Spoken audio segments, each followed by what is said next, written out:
We are SHADE Institute. SHADE stands for Sustainable Humanitarian Architecture and Design for the Earth.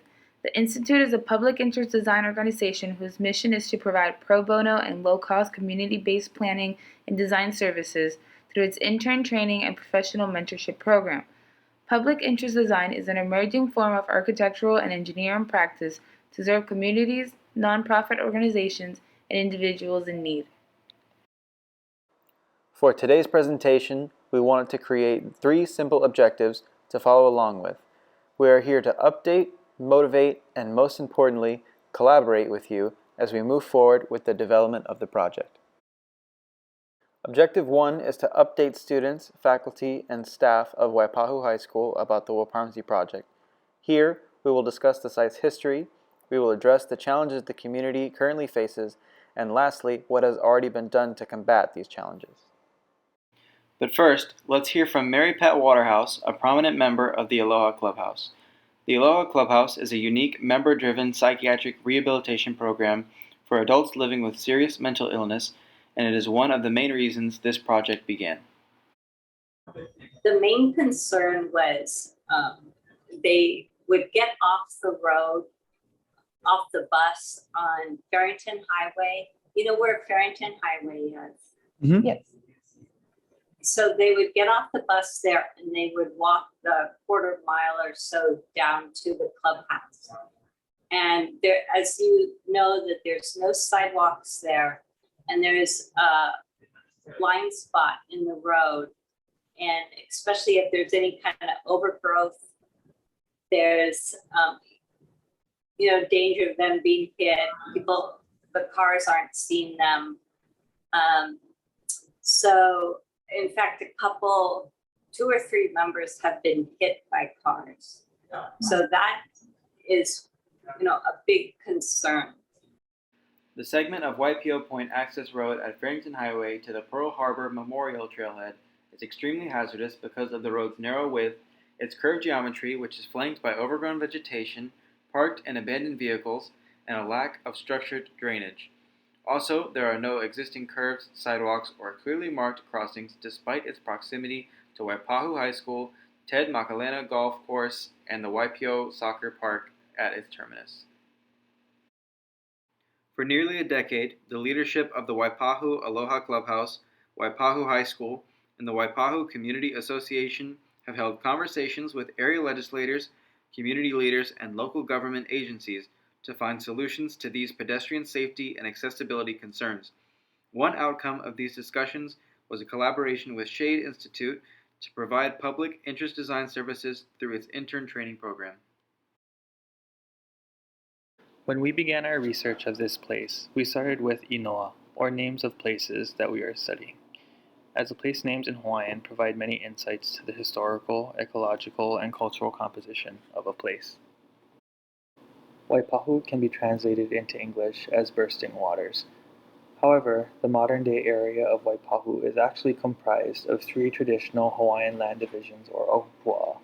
These ahupua'a include Waipi'o, which can be translated as curved water, Waikele, which can be translated as muddy water, and Ho'ai'ai, which can be translated as to make soft or fine.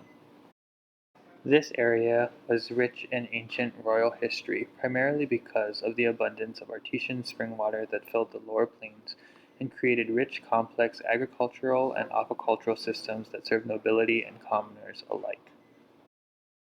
Post-Western contact in the 19th century, Waipahu and the Ewa Plains saw a rapid increase in industrial-scaled agriculture.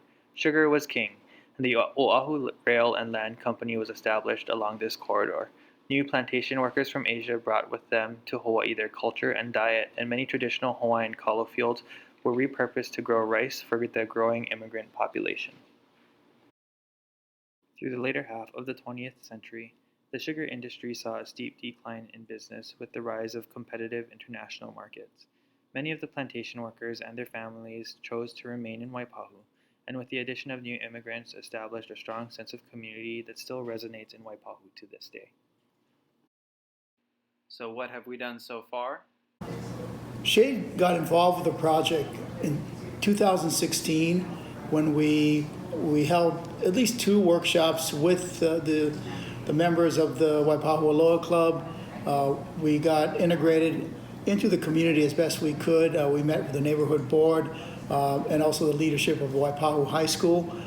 And we came up with a couple of solutions, a couple of concepts for creating a safer path on Waipi'o Point Access Road. So it's a community effort, and we're seeking as many partners, as many enthusiastic partners as we can, and most importantly are the stakeholders nearby the project, such as the Waipahu High School students and faculty and the surrounding community.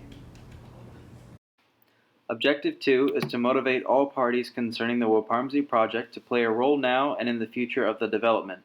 Here we will take a look at current site conditions and how we envision Waipi'o Point Access Road through a concept plan and renderings of the site. We hope you see the same potential that we see, as well as the opportunity to provide safety and security for you and your community. Here is the current site plan we are proposing for Waipi'o Point Access Road. For reference, Waipahu High School is located in the upper left corner of the page, and right below it, you will notice the familiar triangle where many students wait daily for bus or car pickup and drop-off. Now that you've placed yourself on the map, we can begin to explain a few of the elements that make up the site plan to help you better understand the graphic. First is the Halaulani Triangle. Here we plan to remove unnecessary pavement and replace it with planting for safety and treatment of stormwater runoff. We'll be adding a few additional trees for shade, custom-made bus shelter, and seating to accommodate students waiting for their rides. Across from the Halaulani Triangle is the Halaulu node, which will introduce more seating and shade for students to congregate as they wait for their bus or their parents to pick them up. This is a dedicated parent drop-off and pickup area consisting of 5 automobile stalls. To the south of the parent drop-off area is a dedicated school bus drop-off and pickup area consisting of 4 bus stalls. The multimodal path spans the entire length of the site, starting at the Ho'ulu node to the north and spanning to the Aloha Clubhouse to the south. The path is a vital part of the project as it is a safe means of access for students, bicyclists, and other non-vehicle transportation modes. We're providing 10 additional parking stalls for students who drive to school to park south of the Avalai Street intersection. The Kahu'ali'i node creates a rest pocket along the path. Seating is provided for those wanting to take a break along it. Additional trees will be planted along the path to provide shade and comfort. Lastly, the Ahu'ena node provides safe and easy access for Aloha Club members, many of whom have physical disabilities. Now let's take a closer look at some of the nodes mentioned on the site plan.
We have now reached our final objective: collaborate. We hope to have sparked interest in all of you throughout this presentation. Moving forward, we would like to collaborate with the students, faculty, and staff of Waipahu High. So, how can Waipahu High School help?